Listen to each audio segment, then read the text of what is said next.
The Italian leather chair in Dante Moretti's private office cost more than most people make in a year. Zara Thompson didn't know that when her exhausted body collapsed into it at 2:47 a.m. She'd been scrubbing blood and God knows what else from underground gambling dens for 16 hours straight across 3 different locations. Her knees ached. Her hands were raw from industrial bleach. Her eyes burned with exhaustion. She couldn't fight anymore. Just 5 minutes, she told herself, as her eyelids drooped. Nobody comes to these offices this late anyway. She was wrong. At 3:15 a.m., Dante Moretti's private elevator opened with a soft chime that Zara didn't hear. His 6'3" frame stepped into the darkness of his office, illuminated only by the Chicago skyline glowing through floor-to-ceiling windows. He flipped the light switch and froze. There she was, a woman asleep in his chair behind his desk, her cleaning cart abandoned beside her, buckets and mops scattered like she'd just given up on life. Dante's jaw clenched so tight his teeth hurt. His head of security, a former Marine named Victor, appeared at his shoulder. "Sir, I'll remove her immediately." "No?" Dante's voice was cold as winter in Alaska. "Let her sleep." Victor blinked in confusion. Everyone who worked for Dante Moretti knew about his obsessive need for order, for control, for cleanliness. The man wore gloves just to shake hands at business meetings. He had his office deep cleaned twice daily. He'd once put a bullet through a lieutenant's kneecap for bleeding on his conference table. And now he wanted to let some random cleaning woman sleep in his personal space. "Sir," Victor asked carefully. Dante's dark eyes never left Zara's sleeping form as he picked up his phone. "Get me the number for Santos Cleaning Services. The owner's personal cell." "Yes, I know what time it is. I don't care." 5 minutes. He hung up and continued watching Zara sleep, his mind already calculating. Then he made another call. "Victor, bring me something sharp, a ruler, something long." "A ruler, sir?" "Something to wake her with, something that won't require me to touch her." Victor knew better than to question him. 2 minutes later, Victor returned with a long wooden ruler. Dante took it, his face a mask of cold fury. "Everyone out," Dante commanded, his voice low and dangerous. "Now." The security team exchanged confused looks, but filed into the elevator without another word. The doors closed with a soft whisper, leaving Dante alone with the intruder who dared to violate his sanctuary. He slowly pulled on a pair of black leather gloves, the kind he wore when contamination was unavoidable. His movements were precise, controlled, and terrifying. He approached the chair, ruler held like a weapon. Zara slept on, completely unaware that the most dangerous man in Chicago was standing over her, preparing to wake her in a way she would never forget. What is Dante about to do with that ruler?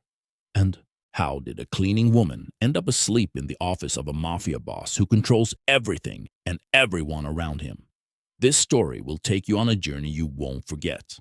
Hit that subscribe button right now and turn on notifications because what happens next is going to shock you to your core.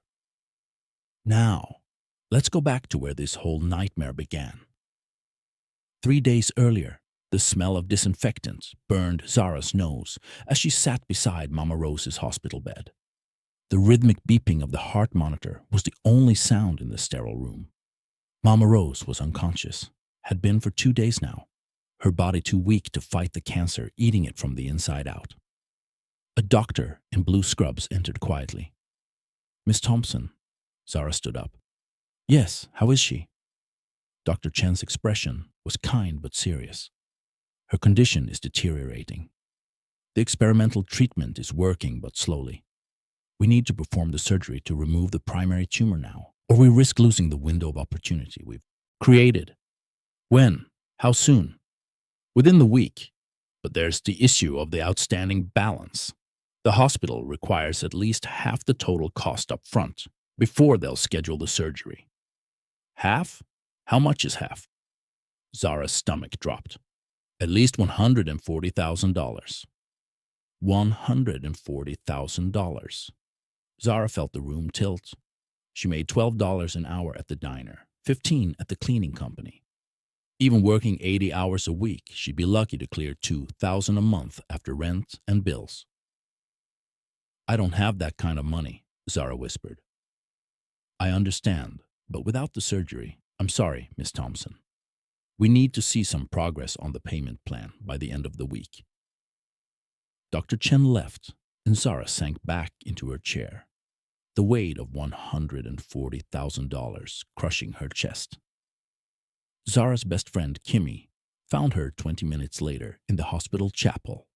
There you are. Kimmy slid into the pew beside Zara, balancing 2 cups of terrible hospital coffee. Nurse Deborah said you looked like you were about to pass out. What happened? $140,000. What? That's what I need. Half of Mama's bills to get her the surgery by the end of the week. Zara took the coffee gratefully, letting the warmth seep into her cold hands. I make maybe $2,000 a month. You do the math. Kimmy let out a low whistle. Girl, I don't think even Jesus has that kind of money to spare right now. Despite everything, Zara cracked a small smile. You better not let Sister Patty hear you talking like that. I can't lose her, Kimmy, Zara gasped. She's all I got. If Mama dies... Your Mama's not going to die, Kimmy said firmly. Loretta Thompson is the strongest woman I know. She's going to survive this too. But not if I can't pay for her surgery. Then we figure out how to pay for it. How many jobs you working right now? 3. Morning shift at the diner. Afternoon cleaning downtown. Offices. Overnight cleaning at the gambling dens. That's not enough. You need more. Zara let out a bitter laugh. More? Kimmy, I already sleep like 4 hours a day. When exactly am I supposed to fit in another job? Look, my cousin Tasha works for this cleaning company that services all the high-rise buildings and underground operations in the city. Santos Services or something. They pay better than what you're making now, and they're always hiring because the work is dangerous and most people quit. How much better? $25 an hour plus overtime. And girl, there's always overtime. These mob folks want their offices cleaned at weird hours, so you end up working double shifts all the time. Zara's mind was already calculating. $25 an hour, overtime rates, if she could get 40 hours a week there, plus keep the diner job. Can you text me Tasha's number? Already doing it. But Zara, promise me you'll at least eat 1 real meal a day and take your vitamins. Deal. Whatever it takes, Zara repeated to herself. Whatever it takes. 3 weeks later, Zara started working for Santos Cleaning Services. The orientation was held in a dingy office that smelled like mildew and blood. At the front of the room, a heavy-set man with a scar across his throat gestured at a PowerPoint that looked like it was made in 1997. Santos Services provides premium cleaning for Chicago's most exclusive operations. He droned. Our clients expect excellence. They expect discretion. They expect invisibility. A woman raised her hand. What's that mean, invisibility? It means you do your job without being noticed. You clean after hours. You don't touch anything personal. You don't snoop. You don't steal. You don't exist to them, except as the reason their office is spotless when they arrive. Understand? Everyone nodded. Good. Now, let's talk about our most important client. Mr. Santos clicked to the next slide, and a massive building appeared on the screen. The Moretti Tower, 68 floors. We service the entire building, but floors 60 through 68 are special. Why? Someone asked. Because that's where he works. Mr. Santos's voice took on an almost fearful tone. Dante Moretti, head of the Moretti crime family, one of the most powerful men in America. He owns this building and about 50 others across the country. Zara leaned forward, studying the building on the screen. She'd seen it before. Everyone in Chicago had. It was impossible to miss. A gleaming tower of steel and glass that dominated the skyline like a middle finger to poverty. Mr. Moretti is particular. Mr. Santos continued carefully. He has very specific requirements for how his personal floors are maintained. Everything must be perfect, and I mean perfect. You miss a spot, you're gone. You move something on his desk, you're gone. You're late, you're gone. You see something you shouldn't, you're dead. Nervous silence filled the room. Mr. Santos didn't laugh. I'm not joking. In the past year, I've lost 14 employees to Mr. Moretti's standards. He calls me personally to report infractions. So if you're assigned to the Moretti floors, you better be ready to work harder than you've ever worked in your life. Questions? Zara raised her hand. How much does the Moretti assignment pay? Mr. Santos smiled for the first time. $30 an hour, plus overtime, plus a completion bonus if you last 6 months without being fired or killed. The room went silent. $30 an hour was life-changing money for people like them. How do we get that assignment? Zara asked. You don't get it. You survive long enough for me to trust you, and then maybe I'll put you on the Moretti rotation. But let me be clear, that job will eat you alive. Dante Moretti is a perfectionist with OCD and control issues that would make a dictator look relaxed. He will make your life hell. I'll take it, Zara interrupted. Everyone turned to stare at her. Mr. Santos raised an eyebrow. Excuse me. I'll take the Moretti assignment. Whenever you're ready to trust me, I want it. Zara's voice was steady, confident. Inside, her heart was pounding. I need the money. I'll work harder than anyone. I won't complain. I won't quit. Mr. Santos studied her for a long moment. You got family problems, medical bills, debt. Zara nodded. Everyone who volunteers for Moretti duty has something desperate driving them, Mr. Santos said quietly. It's the only reason anyone's willing to risk it. All right, Miss Thompson. You start on the regular rotation tomorrow. Night shift, floors 10 through 20. You do good work. Don't give me problems. Show up on time every day for 2 weeks. Then we'll talk about Moretti. Thank you, sir. Zara lasted exactly 13 days before Mr. Santos called her into his office. You're good, he said, without preamble. Fast, thorough, no complaints from any of the building managers. Tasha was right about you. Thank you, sir.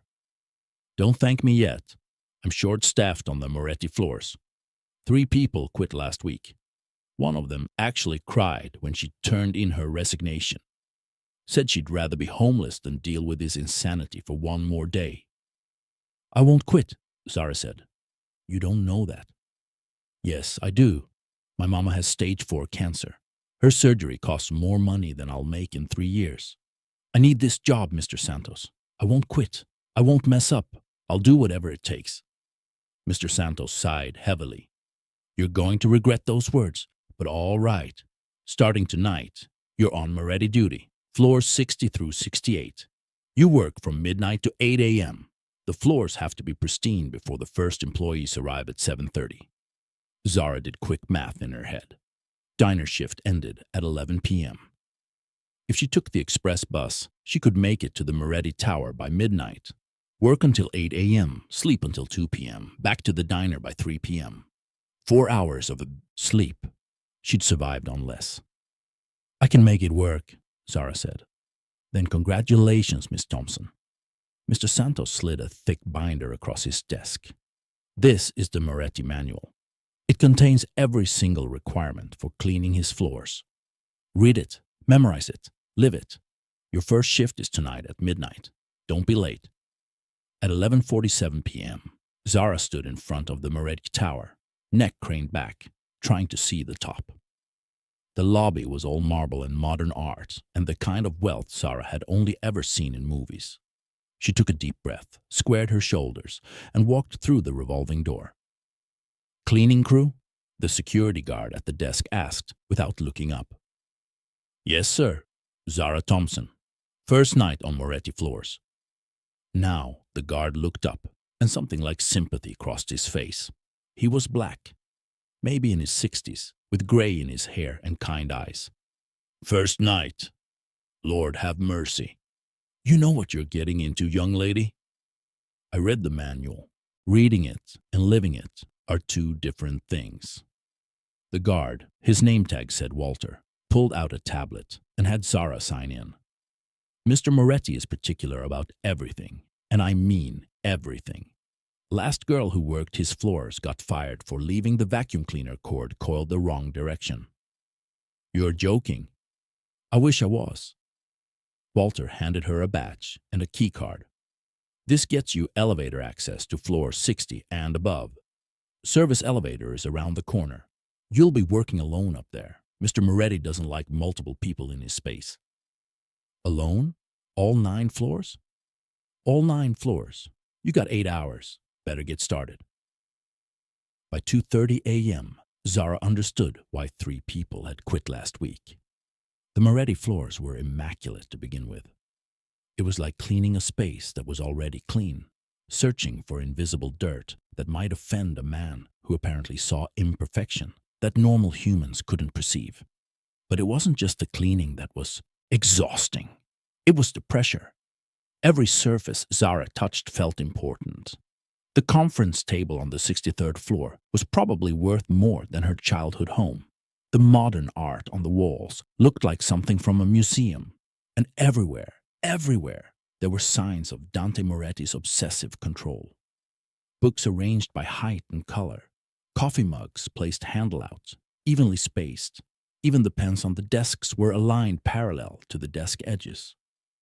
By the time she reached the 68th floor, Dante Moretti's personal office, she was running behind schedule and exhausted to her bones. The office was like something out of a movie, floor-to-ceiling windows overlooking Lake Michigan. A desk the size of her apartment's kitchen, made from dark wood that probably cost more than her car. Real art on the walls. And that chair, that beautiful soft Italian leather chair behind the massive desk. Zara knew she shouldn't. The manual explicitly said never to sit in clients' furniture. But her feet were screaming, her back was aching, and that chair looked so comfortable. Just for a second, she told herself. Just to rest my legs while I catch my breath. She sank into the chair, and it was like sitting on a cloud. The leather was butter soft, the cushioning perfect. Zara closed her eyes. Just 1 minute, then back to work. She woke up to something poking her arm, not a finger, a ruler. Wake up! The voice was deep, cold, and very, very angry. Zara's eyes flew open, and there he was. The most gorgeous man she had ever set eyes on. The stranger stood over her, 6'3" of controlled fury in a 3-piece suit that probably cost more than 3 months of her salary. His skin was olive-toned, his hair dark and perfectly styled, his jaw sharp enough to cut glass. But it was his eyes that made Zara's blood run cold. Dark brown, almost black, and absolutely merciless. Zara tried to scramble out of the chair, but her exhausted body didn't cooperate. She half fell, half stumbled, catching herself on the desk. "I'm so sorry. I didn't mean to. You fell asleep in my chair, in my office." Each word was precisely articulated, like he was speaking to someone very stupid. "Do you have any idea how many contamination protocols you just violated?" Her brain caught up. Wait, his office? This man was Dante Moretti. "I'm sorry, Mr. Moretti. I was just—" "Get out!" Dante's voice didn't rise in volume, but the command in it made Zara flinch. "I'm calling Santos right now. You're fired. Security will escort you from the building." Panic seized Zara's chest. No, no, no. She couldn't get fired. Not now. Not when Mama's surgery was scheduled for next week, and she was already short on the payment plan installment. "Please, Mr. Moretti." Zara's voice cracked. "Please, don't fire me. I need this job. My mother is sick. She has cancer, and I need the money for her surgery. I'll work harder. I'll never sit down again. Everyone has a sob story," Dante interrupted coldly. He walked around to his desk, giving Zara a wide berth, she noticed, and reached for his phone. "Yours doesn't interest me." Zara did something stupid then, something desperate. She lunged forward and grabbed his wrist before he could pick up the phone. "Please," she begged. "Please, just—" The world exploded, not with pain or disgust, but with a jolt of pure electricity that shot up Zara's arm and straight through her entire body. It was like touching a live wire, but instead of hurting, it sent pleasant tingles everywhere, a warm, shocking current that made her gasp and let go instantly. Dante recoiled like she'd burned him. His whole body jerked backward with such force that his elbow caught the edge of the desk. The phone went flying, arcing through the air in slow motion, tumbling end over end, and smashed against the marble floor with a sound like a gunshot. The screen shattered into 1,000 pieces. For a moment, there was absolute silence. Zara stared at the destroyed phone, her mind reeling from the strange, pleasant shock she'd just felt. Dante stared at his bare wrist, where she'd touched him, his face twisted in something between shock and something else entirely, something that looked almost like wonder. "That phone," Dante said very quietly, his eyes still fixed on his wrist, "cost $80,000. Zara's world tilted. 80? What? Custom made, encrypted, one of a kind, and you just destroyed it." Dante finally looked up at her, and there was something strange in his gaze now, something calculating. "You're going to pay for it, every penny. I don't have $80,000. You will work it off, starting tonight." "Work it off how?" Zara asked, her mind still spinning from that strange electric sensation. "I have staff who handle everything in my penthouse," Dante said, his voice businesslike, but his eyes still distant. "I'm going to give them all extended vacation. You're going to replace them." Zara's mouth fell open. "One person can't do the work of 5 people. Then you'll work very hard." Dante pulled out another phone. Apparently he had backups and started typing. "You'll arrive at my penthouse every morning at 6 a.m. You'll cook, clean, run errands, and handle every aspect of my household until 6 p.m. 12 hours a day, 6 days a week. That's—" "No," Zara interrupted, her pride finally kicking in. "No, I'm not going to be your slave. I'd rather go to jail." She turned and ran out of the office, not waiting to be escorted. She didn't look back. She just ran, her heart pounding, her mind reeling from that electric touch and the crazy offer and the sheer arrogance of this man who thought he could buy her life. At 4:12 a.m., Zara burst into Cook County Hospital, her chest heaving, her mind a mess. She ran to Mama Rose's room and found a team of doctors and nurses surrounding the bed. Her heart stopped. "What's happening? What's wrong?" Dr. Chen turned, his face grim. "Miss Thompson, your mother's condition has worsened. She's gone into cardiac arrest. We've revived her, but she's critical. We need to perform emergency surgery now if she has any chance of survival." "Then do it," Zara cried. "We can't," Dr. Chen said gently. "Not without the payment. The hospital requires at least half the total cost before we can proceed with a procedure this risky. That's $140,000, Miss Thompson. We need it now." Just as he said it, 2 large men in dark suits appeared behind her. Victor, Dante's head of security, and another guard. "Miss Thompson," Victor said, his voice cold. "Mr. Moretti requires your presence immediately." "No," Zara cried, gesturing to her mother's room. "I'm not going anywhere. My mother is dying." "She'll die anyway if you don't come with us," the other guard said, grabbing her arm. Just then, Victor's phone rang. He answered it.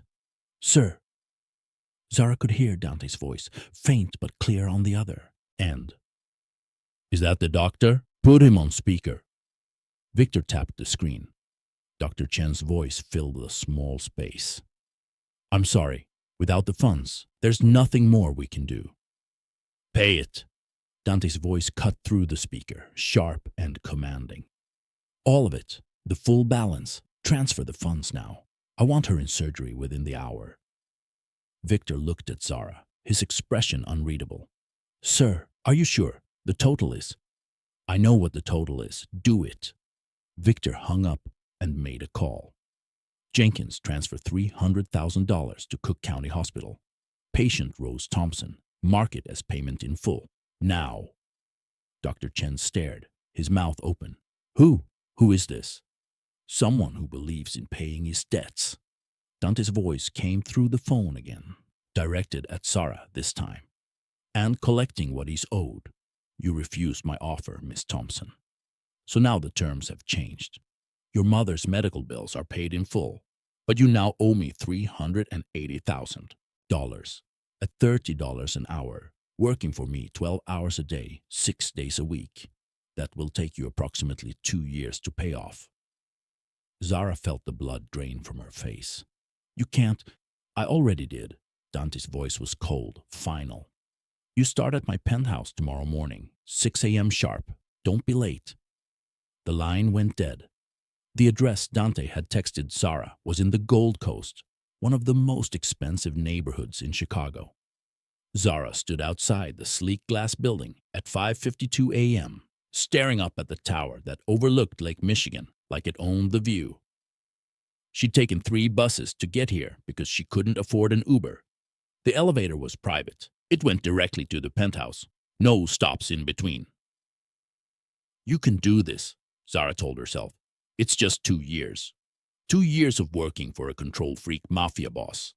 And then Mama is healthy and you're free, and this is all just a bad memory."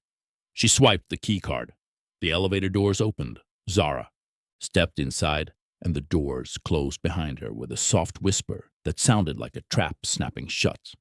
The penthouse was exactly what Zara expected, and somehow worse. Everything was white and chrome and glass.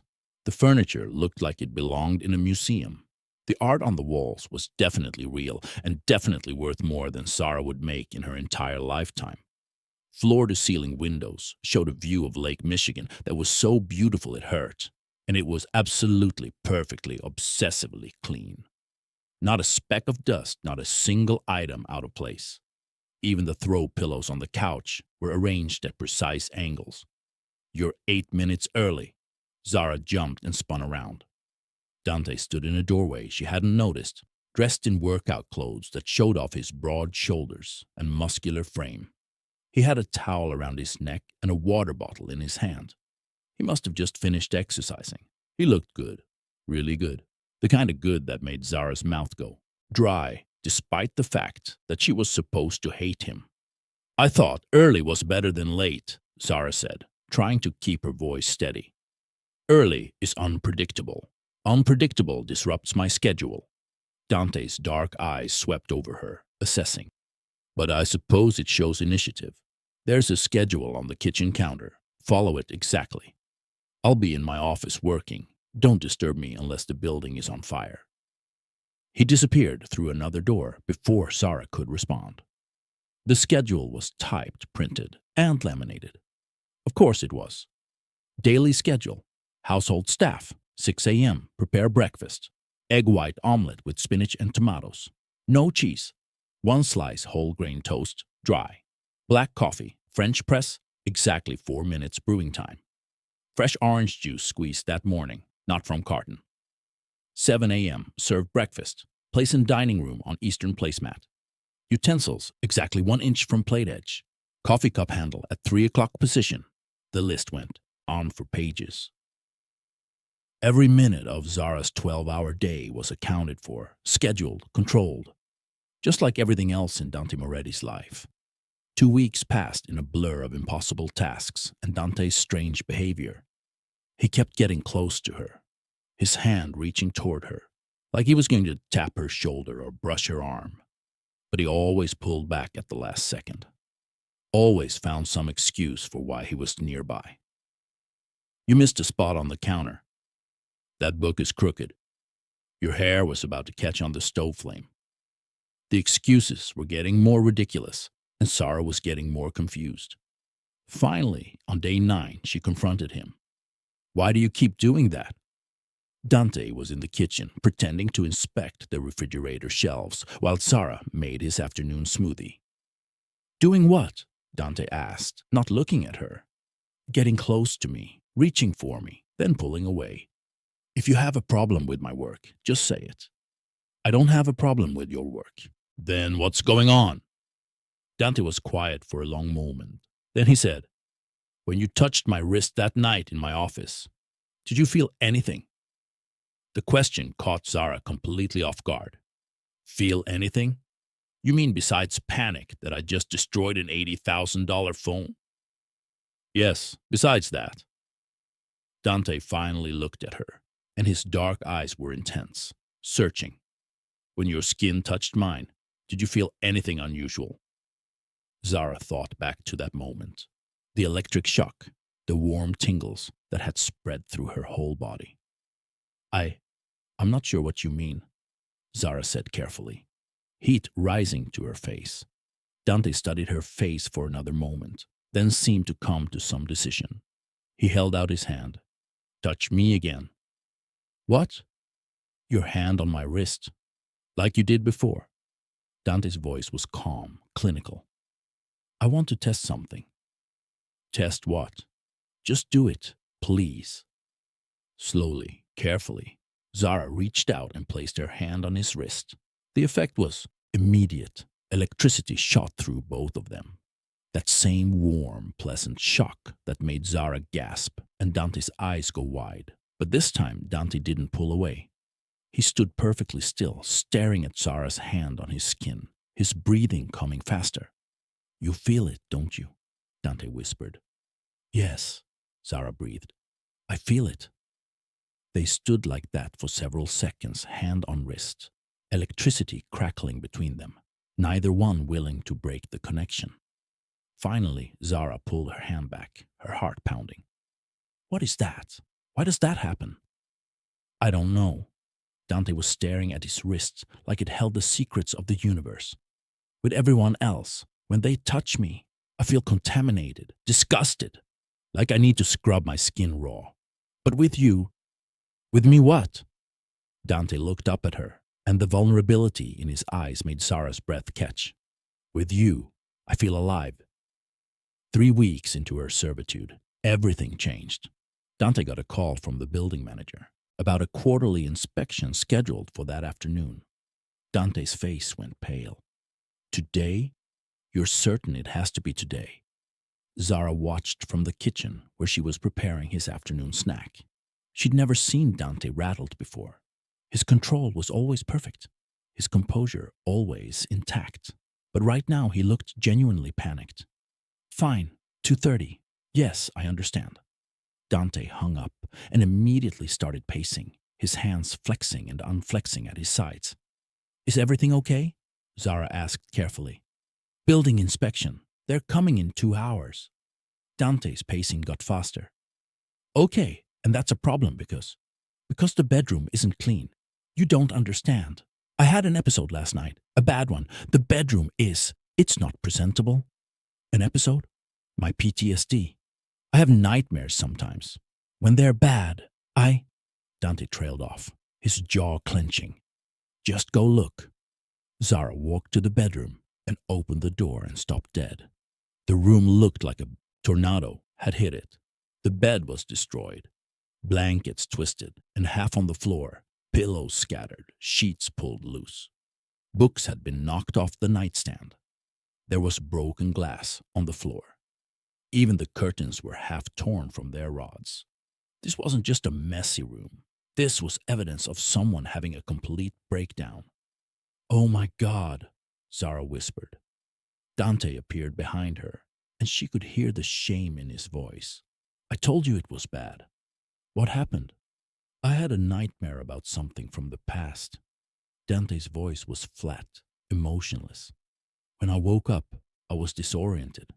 I couldn't remember where I was. I thought I was back in the burning house and I was trying to get out. He gestured helplessly at the destruction. Zara turned to look at him, and for the first time since she'd met him, Dante Moretti looked small, vulnerable, human. How long do we have before the inspectors get here? An hour and 45 minutes. Then we better get started. They worked together in intense silence. Zara stripped the bed while Dante picked up the broken glass. She straightened the curtains while he reorganized the books. At one point, they both reached for the same pillow. Their hands touched. That familiar electricity shot through them both, but neither one pulled away. They just stood there, hands touching, eyes locked, something heavy and intense passing between them. Thank you, Dante said quietly, for not asking questions, for just helping. You're welcome. The moment stretched between them, charged with something neither of them was ready to name. The bedroom was perfect by the time the building inspectors arrived. After they left, Zara found Dante in his office, staring at his computer screen without actually seeing it. "They're gone," Zara said from the doorway. "Everything passed inspection." Dante's shoulders sagged with relief. "Thank you for covering, for cleaning, for—" He turned to look at her. "For not making me feel like a monster about the bedroom." "You're not a monster. I destroyed my own room in the middle of the night because I thought I was trapped in a fire from 15 years ago. That's pretty much the definition of broken." Zara walked into the office and sat down in the chair across from his desk. "Tell me about the fire, please." Dante was silent for so long that Zara thought he wasn't going to answer. Then he started talking. "I was 8 years old. My dad ran the family business, so it was usually just me and my little sister Sophia. She was 6. My mother worked evenings, so we were alone a lot." He paused. "I was a reckless kid, wild, never listened, never followed rules. My dad used to say I had too much energy and not enough sense." Dante's laugh was bitter. He was right. "What happened?" "I found my dad's lighter. I'd been told 1,000 times not to play with fire, but I was 8 and stupid and thought I knew better. I was in my bedroom lighting matches, watching them burn. It was fascinating. The way the flame moved, the heat, the power of it." Zara could see where this was going. "One of the matches fell onto my bedspread. It caught. I tried to put it out, but it spread so fast. Within seconds, the whole bed was on fire. Then the curtains, then the walls." Dante's breathing was getting faster. "I ran to get Sophia. I thought we could get out together, but the smoke was so thick and the heat was so intense, and I was just a kid, and I didn't know what to do. Dante, my dad came home early. He heard us screaming. He ran into the house and got us out." Dante's voice broke, but then he went back for our dog. The house started collapsing while he was inside. We heard him screaming. We heard— Dante stopped, unable to continue. When he spoke again, his voice was barely a whisper. "Sophia ran back toward the house. She was trying to save him. I tried to grab her, but I was too slow. The front wall collapsed on her. Oh my God. My dad died in the fire. Sophia died 3 hours later in the hospital. My mom—" Dante's hands were shaking badly now. "My mom had a complete mental breakdown. She couldn't look at me, couldn't stand to be in the same room with me. I'd killed her husband and her daughter, destroyed her entire world. It was an accident. You were a child." "It doesn't matter." Dante's voice was harsh. "I caused it. My recklessness, my stupidity, my complete inability to follow simple rules. So my mom signed over custody to my uncle, my dad's brother, who ran the organization. He was already powerful, already wealthy. Did you ever see your mom again?" "Once, at the funeral. She looked at me like I was a monster, like I'd personally murdered her family. I've never forgotten that look." Dante's eyes were distant. "My uncle raised me, gave me everything money could buy, left me his entire empire when he died 5 years ago. But he never let me forget what I'd done, what I'd destroyed." Zara's heart was breaking. For this man who'd been carrying this guilt for almost 25 years. "Is that why you have OCD? The need for control?" "The psychiatrists say it's a trauma response. I lost control once, and it destroyed everything. Now I can't tolerate even the smallest chaos. Everything has to be perfect, ordered, clean, safe." Dante's laugh was hollow. "The OCD is my punishment, and I deserve it." "That's not true." "It is true. I killed 2 people, Zara, because I couldn't follow one simple rule." Dante finally looked at her, and his eyes were full of self-loathing. "So yes, I deserve to live like this, in a sterile cage of my own making. It's the least I can do." Zara stood up and walked around the desk. Dante watched her warily. She held out her hand. What are you doing? Give me your hand. Slowly, Dante placed his hand in hers. The thrilling sensation was there, just like always. But this time, Zara didn't let it distract her. She squeezed his hand gently and said, "You were 8 years old, a child. What happened was a tragic accident, but it wasn't your fault. You didn't murder anyone. You didn't destroy anything on purpose. You were just a kid who made a mistake. You don't understand. I understand that you've been punishing yourself for 25 years for something that wasn't your fault. I understand that your mom was grieving and she shouldn't have looked at you that way. I understand that your uncle should have gotten you therapy instead of just training you to take over his empire." Zara's voice was firm. "And I understand that living in this perfect prison isn't honoring your father and sister. It's just slowly killing you." Dante's eyes were bright with unshed tears. "I can't let go of the control. If I do, you won't burn down the world. You'll just start living in it again." They stood like that for a long moment, hands clasped, something profound passing between them. Then Dante said quietly, "Tomorrow is Sunday, your day off. Would you mind if I came with you to visit your mother?" Zara was surprised. "You want to come to the hospital?" "I know I have issues with hospitals, germs, all of that, but I'd like to meet the woman who raised someone like you, if that's okay." Something warm bloomed in Zara's chest. "Yeah," she said softly. "That would be okay." Sunday morning, they went to the hospital together. Mama Rose was awake for the first time since the surgery, and when she saw Zara, her face lit up. "Baby girl, come here." Zara rushed to her mother's bedside and carefully hugged her. Mama's eyes shifted to Dante, who was standing awkwardly by the door. "And who's this handsome man you brought with you?" "Mama, this is Dante, my boss. The one who paid your medical bills." "Your boss?" Mama's eyes sharpened. "The one who trapped my daughter in a contract she couldn't refuse, because the alternative was letting me die. That's not generosity, Mr. Moretti. That's coercion." The room fell silent. "You're right," Dante said quietly. Zara's head whipped around to stare at him. "What?" "Your mother is right.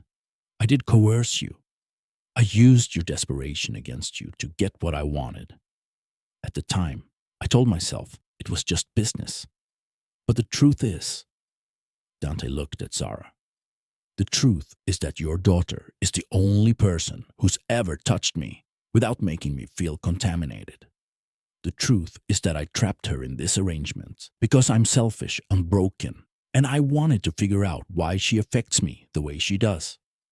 Dante turned back to Mama Rose. "The truth is, I'm falling for your daughter, and I don't know how to handle that without trying to control it." Zara forgot how to breathe.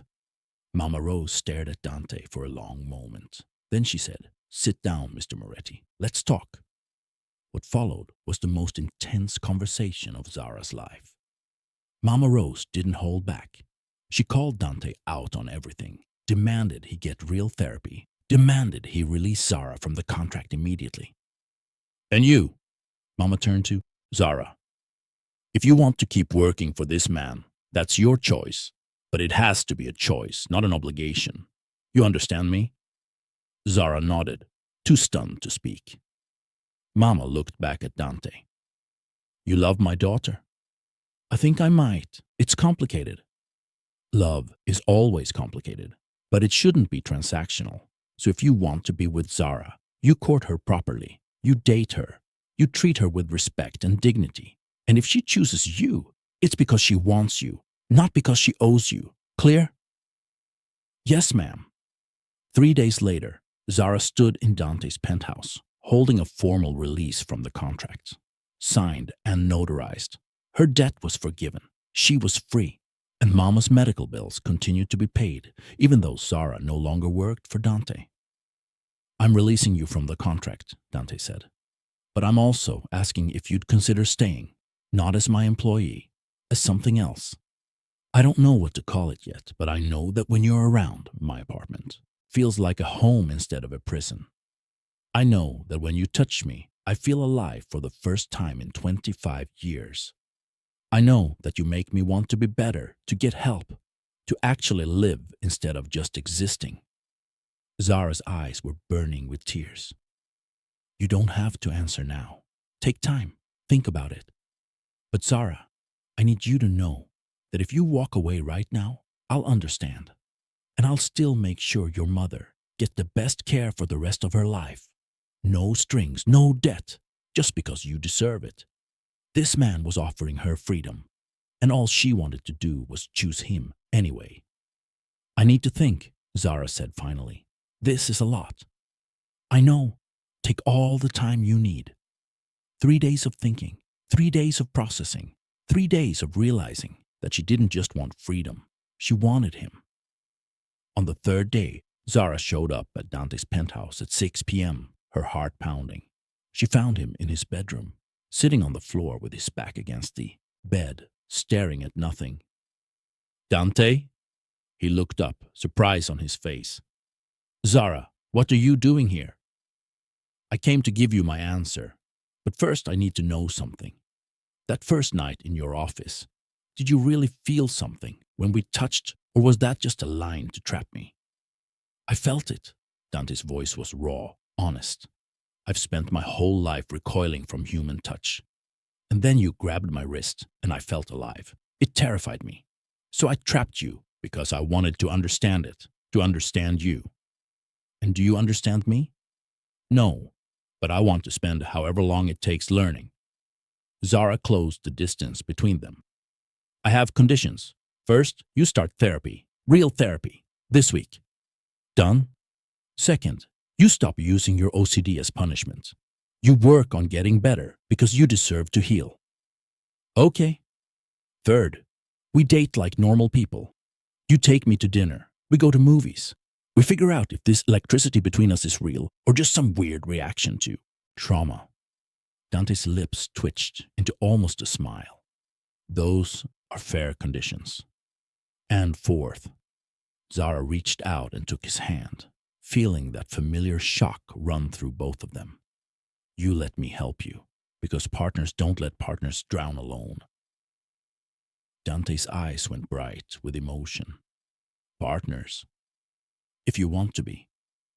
Instead of answering with words, Dante did something that shocked them both.